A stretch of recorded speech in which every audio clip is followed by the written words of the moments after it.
7월 16일 벌써 주일이네요. 주일 아침에도 말씀과 함께 하루를 시작하며 주님과 함께 즐거운 예배의 삶을 살아가시기를 바랍니다. 말씀과 함께 주님과 함께하는 기쁨 참 매일 묵상. 오늘 말씀은 예레미야 5장 10절에서 19절까지의 말씀입니다. 하나님께서는 성벽에 올라가 무너뜨리되 가지만 꺾으라고 말씀하십니다. 이스라엘 집과 유다의 집이 심히 반역을 하였기 때문이라고 그 심판의 이유를 설명하십니다. 이스라엘 백성들은 하나님을 하나님으로 인정하지 않으며 말합니다. 여호와께서 계시지 않는다. 그렇기 때문에 재앙이 임하지 않을 것이다.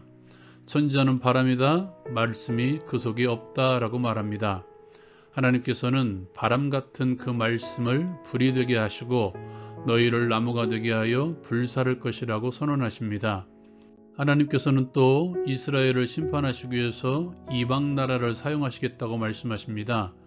그 나라는 강하고 오랜 민족으로 내 자녀들이 먹을 것을 먹으며 내가 믿는 견고한 성들을 칼로 파멸할 것이라고 선언하시죠. 그때에도 이스라엘 백성들을 다 진멸하지 않을 것이라고 말씀하시죠. 만약 그들이 너에게 묻거든 너희가 여호와를 버리고 너희 땅에서 이방 신들을 섬겼은즉 이와 같이 너희 것이 아닌 땅에서 이방인들을 섬길 것이라고 말하라고 하십니다. 하나님께서는 예레미야를 통해서 예루살렘이 무너질 것임을 선언하시는데요.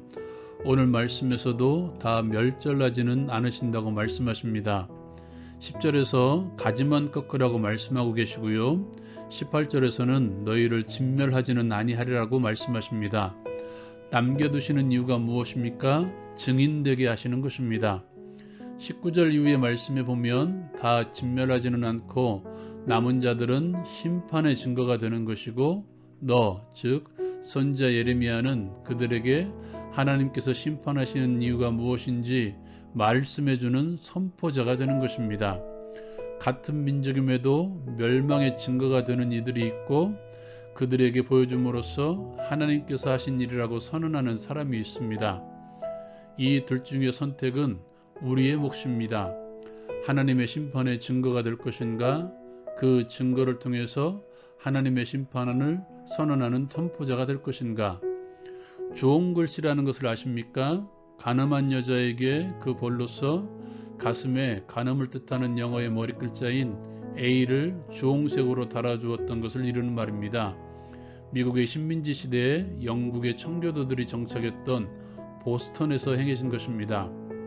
평생 하나님의 심판의 상징인 주홍글씨로 살아갈 것인가, 끊임없이 하나님의 말씀을 대언하며 살 것인가. 오늘 말씀 가운데서는 그 방법에 대해서도 볼 수 있는데요. 선포자에게 반드시 필요한 것은 하나님의 말씀에 대한 확신입니다. 이스라엘 백성들이 심판을 당한 이유가 무엇입니까? 그들은 선지자들의 대언, 특히 예레미야의 대언의 말씀을 바람이라고 생각했습니다. 하나님의 말씀이 아니라는 것입니다. 자신의 생각대로 말씀을 해석해서 그것은 하나님의 말씀이 아니라고 생각하며 무시합니다. 결국 하나님의 말씀을 무시한 것이죠. 하나님께서는 예레미야 입에 있는 말씀을 불이 되게 하시겠다고 말씀하십니다. 선포자는 하나님의 말씀을 불이라고 여겨야 됩니다. 나의 모든 것을 태울 수 있는 것, 내 공력, 내 삶의 잘못된 모든 것들을 태울 수 있는 능력, 이 능력이라고 믿을 수 있는 자가 선포자가 될 수 있습니다. 하나님의 말씀은 분명하다고 믿으십니까? 그렇다면 말씀의 불로 끊임없이 나를 태우고 당금질하고 연단하십시오. 단련시키십시오. 더욱더 굳건하게 나를 말씀으로 세워나가십시오. 두 번째로 나누고 싶은 것은 그 자리, 심판의 이유를 깨달은 그 자리가 다시 시작되는 자리임을 기억하라는 것입니다. 하나님께서 왜 그들을 남겨두셨을까요? 하나님께서 이스라엘 백성들을 다 멸절하지 않으시고 왜 포로로 끌려가게 하셨을까요? 그들을 통해서 다시 깨닫게 하시고 다시 시작하시기 위해서입니다. 이는 우리에게도 얼마든지 적용할 수 있는 부분입니다. 하나님께서 구하시는 제사는 상한 심령입니다. 자신의 위치를 깨닫고 자신은 이 일을 해결할 수 없음을 절감하며 통회하는 심령으로 하나님 앞에 나아가는 사람이 상한 심령입니다. 자신의 죄인됨, 자신의 무지함, 자신의 무능력함을 인정하고 하나님 앞에 서는 자, 그 사람을 하나님께서는 다시 세워나가십니다.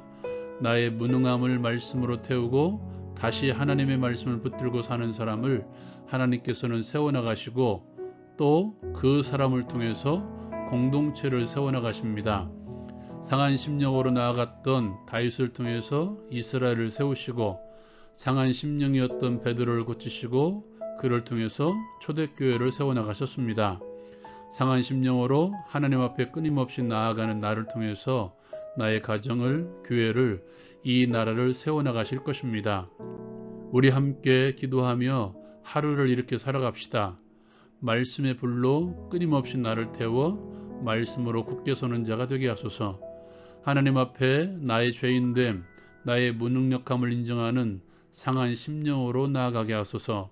오늘 주일 하나님과 더불어 즐거운 교제가 있길 기도합니다.